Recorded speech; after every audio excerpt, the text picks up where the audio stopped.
नमस्कार विद्यार्थी मित्रांनो, धाडसी कॅप्टन राधिका मेनन या पाठात पुन्हा एकदा तुमचे स्वागत।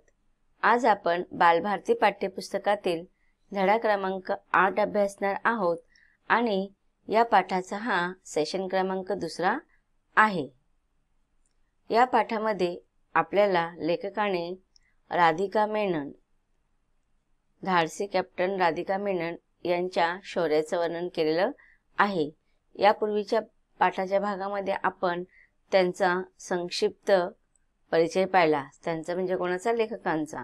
आणि राधिका मेनन ह्या नेव्ही मर्चंट मध्ये कार्य करण्याची जी त्यांची इच्छा होती ती अगदी बालमनापासून त्यांनी हा निर्धार केलेला होता आणि त्यांच्या ह्या निर्धाराला सुरुवातीला त्यांच्या आईवडिलांनी मनाई केली होती, परंतु उत्तुंग इच्छाशक्ती असणाऱ्या राधिका मेनन यांनी त्यांच्या आईवडिलांना या क्षेत्रात कार्य करण्यासाठी तयार केलं। आता पाठाच्या पुढील भागामध्ये लेखकाने राधिका मेनन यांच्याद्वारे या क्षेत्रामध्ये कार्य करण्यासाठी काय काय परिश्रम घेतलेले आहेत आणि कशा रीतीने त्यांनी आपलं शौर्य दाखवलेलं आहे, आपण याचा परिचय या पाठाच्या माध्यमातून पाहणार आहोत। चला तर पाठाला सुरुवात करूया। धाडस आणि हिम्मत हे गुण राधिका यांच्यामध्ये लहानपणापासूनच त्यांच्या व्यक्तिमत्वामध्ये होते। पदवी मिळवल्यानंतर त्यांनी ऑल इंडिया मरीन कॉलेजमध्ये रेडिओ कोर्ससाठी प्रवेश घेतला। मग बघा, अशा रीतीने त्यांनी त्यांचं शिक्षण पूर्ण केल्यानंतर, म्हणजे पहिलं बोर्ड असतं आपलं 10वी, नंतर 12वी आणि 12वी नंतर 3 वर्षाचा आपल्याला पदवीचा कोर्स करावा लागतो। मग तो विविध क्षेत्रामध्ये असतो, BA, BCom, MSc, BSc ह्या मध्ये तुम्हाला पुढे पदवीचं तुम्ही शिक्षण पूर्ण करता 3 वर्षाचा। आणि अशा रीतीने त्यांनी जेव्हा त्यांचा MScचा पदवी मिळवल्यानंतर ऑल इंडिया मरीन कॉलेजमध्ये त्यांनी रेडिओ कोर्ससाठी प्रवेश घेतला। आता रेडिओ कोर्स म्हणजे काय असतं की बोटीवर किंवा जहाजावर जे कर्मचारी कार्य करत असतात त्या कर्मचाऱ्यांपर्यंत संवाद पाठवायचा असतो, त्यालाच आपण मेसेज म्हणतो। मग बघा, अशा विविध बोटींवरती जे कर्मचारी असतात त्यांना संदेशवहन, बिनतारी संदेशवहन रेडिओ मार्फत संदेश पोहोचवला जातो। मग बघा, किनाऱ्यांवरती वेगवेगळे जे नियंत्रण कक्ष असतात त्यांचे संवाद ऐकणे, त्यांना संवाद देणे, किंवा समुद्रामध्ये जे विविध बोटी किंवा जहाज असतात तर त्या जहाजांवरील कर्मचारी, बोटींवरील कर्मचाऱ्यांबरोबर ह्या बिनतारी रेडिओ मार्फत संदेश दिला जातो। मग ह्या संदेश कसा द्यावा, कोणी संदेश पाठवला तर तो कसा ऐकावा, त्याचा अर्थ काय असेल, सगळं समजून घेणे। आणि त्याच्यानंतर जर किनाऱ्यावरील नियंत्रण कक्ष किंवा विविध बोटींवरील विविध कर्मचाऱ्यांना संदेश कसा पोहोचवणे, हा सगळा एक विशिष्ट प्रकारचा एक कोर्स केला जातो आणि त्या कोर्सला आपण म्हणतो रेडिओ कोर्स। मग जेव्हा त्यांनी पदवीचं शिक्षण पूर्ण केलं तर हा कोर्स जो आहे पदवी पूर्ण झाल्यानंतरच करता येतो। मग जेव्हा त्यांचं पदवीचं शिक्षण झालं त्यांनी लगेच रेडिओ कोर्स साठी प्रवेश घेतला। त्यांच्या घरापासून 30 किलोमीटर अंतरावर असलेल्या कोचीमध्ये कॉलेज होतं। मग बघा, त्यांचं जे घर होतं त्याच्यापासून जवळजवळ 30 किलोमीटर लांब असलेल्या एक कोचीमध्ये हे कॉलेज होतं। प्रशिक्षणादरम्यान राधिका यांना समुद्री जहाजातल्या संवादन प्रणालीची माहिती झाली। मग बघा, हे जेव्हा कोर्स करत असतात त्या कोर्समध्ये तुम्हाला प्रशिक्षण पण दिलं जातं। आणि आता बघा, कधी कधी काही कोर्सेस असे असतात की तुम्हाला ट्रेनिंग देताना, प्रशिक्षण देताना एक विशिष्ट प्रकारची ठराविक रक्कम पण तुम्हाला त्या कामाबद्दल दिली जातं, त्यालाच आपण संक्षिप्त रूपामध्ये म्हणू शकतो की एक पगार आपला आपण म्हणू शकतो। की आज बघा, बहुतेक कोर्सेस असे आहेत की ते तुम्हाला ते कोर्सेस करत असताना काही ना काही थोडं अमाऊंट मिळते। तर त्या प्रशिक्षण दरम्यान त्यांना ह्या जहाजामध्ये संवाद प्रणालीची माहिती झाली। संवाद प्रणाली म्हणजे कशा रीतीने बोलणे, की एक विशिष्ट तुम्ही पाहिलं असेल, अधिकतर जेव्हा तुम्ही प्रवास करता त्या प्रवासामध्ये बघा रेल्वेमध्ये किंवा मेट्रोमध्ये विशिष्ट प्रकारचे अनाउन्समेंट केले जातात की नाही. मग ते एक संवादात्मक शैली असते. मग ही संवाद प्रणाली कशी बोलणे, कसं बोलणं, नियंत्रण कक्ष, समुद्रकिनाऱ्यावरती जे नियंत्रण कक्ष असतील तेथील लोकांबरोबर, तेथील कर्मचाऱ्यांबरोबर कशा रीतीने संवाद करणे, त्याच्यानंतर जहाजांवरील बोटींवरील विविध कर्मचाऱ्यांबरोबर कशा रीतीने संवाद करणे, ही सर्व संवाद प्रणाली यांनी राधिका यांनी प्रशिक्षणाच्या दरम्यान अत्यंत सहजतेने ही संवाद प्रणालीची माहिती त्यांनी आत्मसात केली. जहाजात काम करायला त्या फारच उत्सुक होत्या. प्रशिक्षण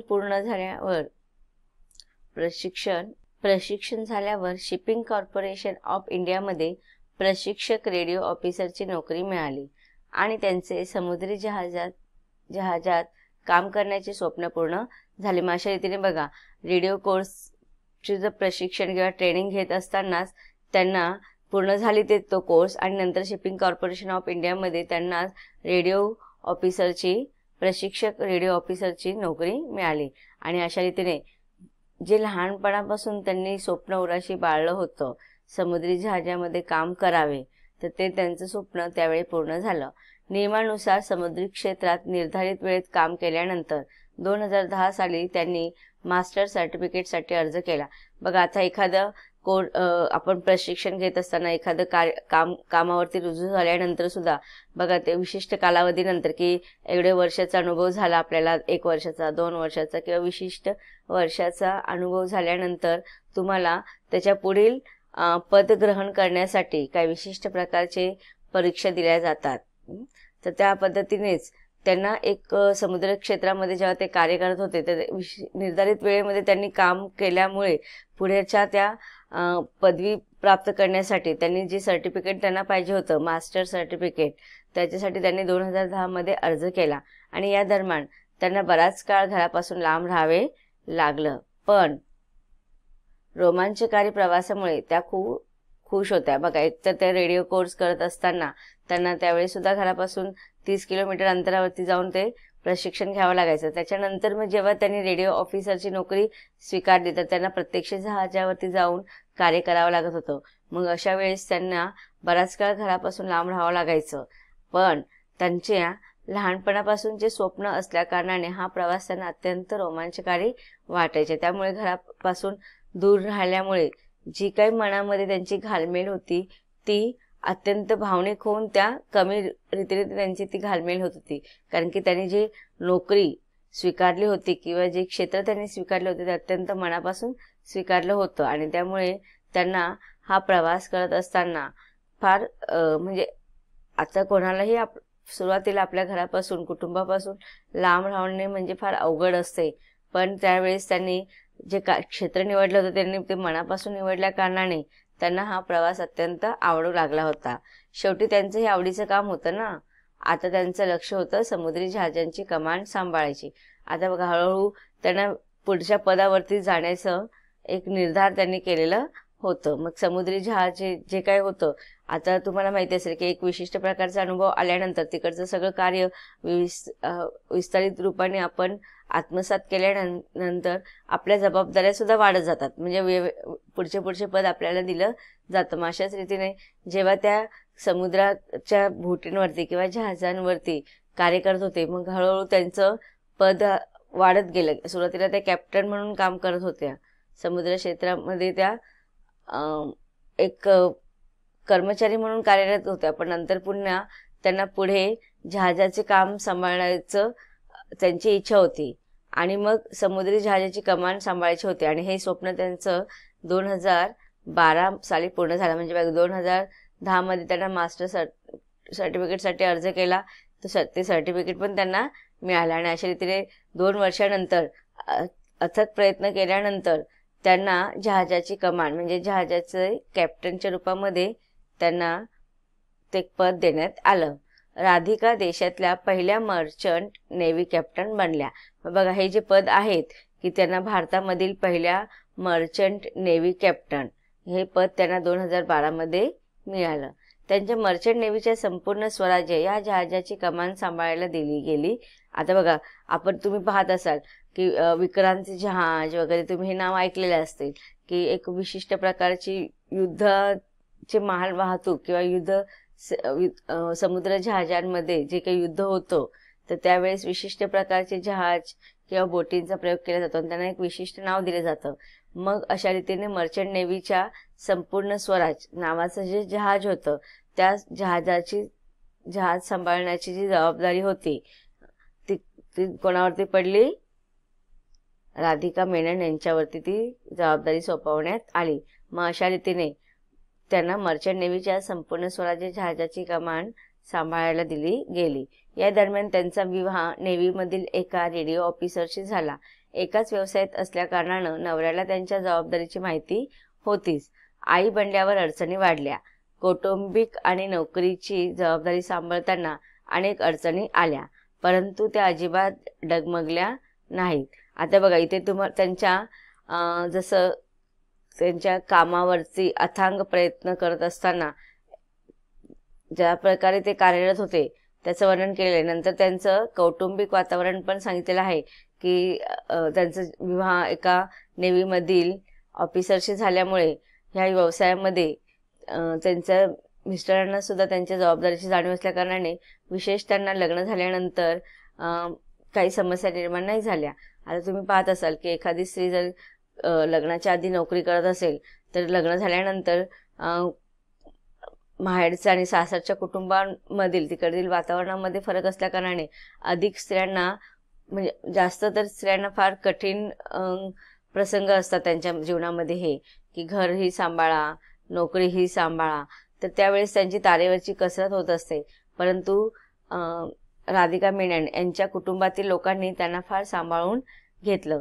पण कौटुंबिक आणि नोकरीची जबाबदारी सांभाळत असताना त्यांना अनेक लहान मोठ्या अडचणी आल्या, परंतु त्यांच्या सासरच्या मंडळींनी पण त्यांना या क्षेत्रामध्ये कार्यरत करत असताना त्या मोलाचा जबाबदारी त्यांनी घेतलेली होती. परंतु त्या अनेक समस्या घेतल्या आणि ह्या क्षेत्रामध्ये कार्यरत करत असताना, परंतु त्या डगमगल्या नाही. आणि सगळ्यात कठीण गोष्ट होती ती म्हणजे मुलाचा सांभाळ. दीर्घकाळ घरापासून लांब राहावं लागायचं. राधिकाने हे आव्हान देखील चांगल्या प्रकारे निभावलं.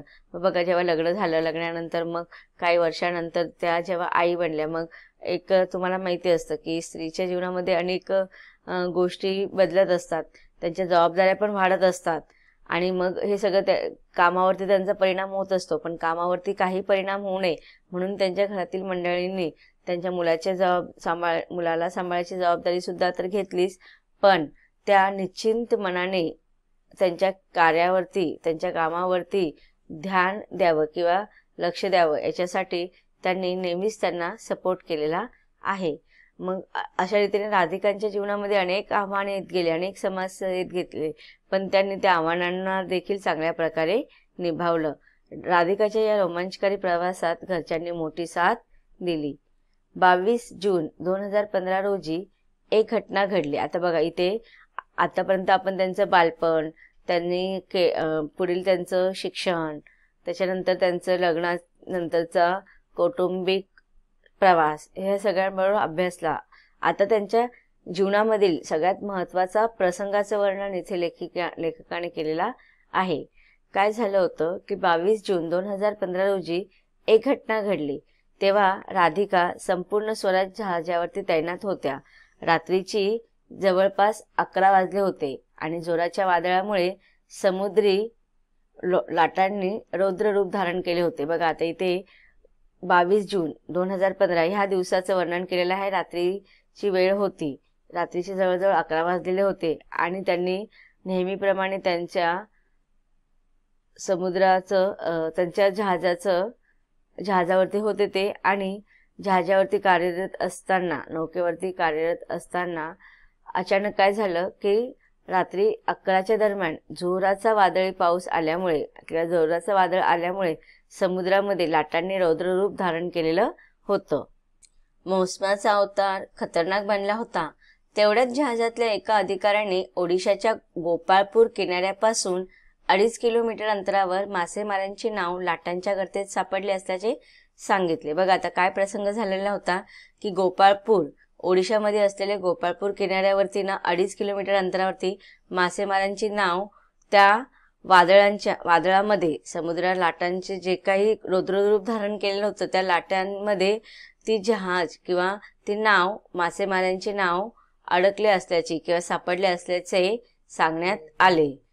नाव बुडणारच होती. नावेत असलेले लोक आपल्या जीवनाची शेवटची लढाई लढत होते.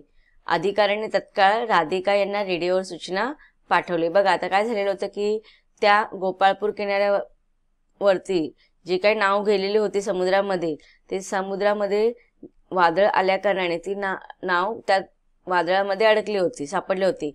आणि त्या नावेमध्ये असणारे जे काही लोक होते त्यांना आपण पुढे जगू की नाही याची शाश्वती राहिलेली नव्हती. त्यांना असं वाटलं की आता त्या संकटामध्ये त्यांचा जीवनाचा अंत होणार आहे.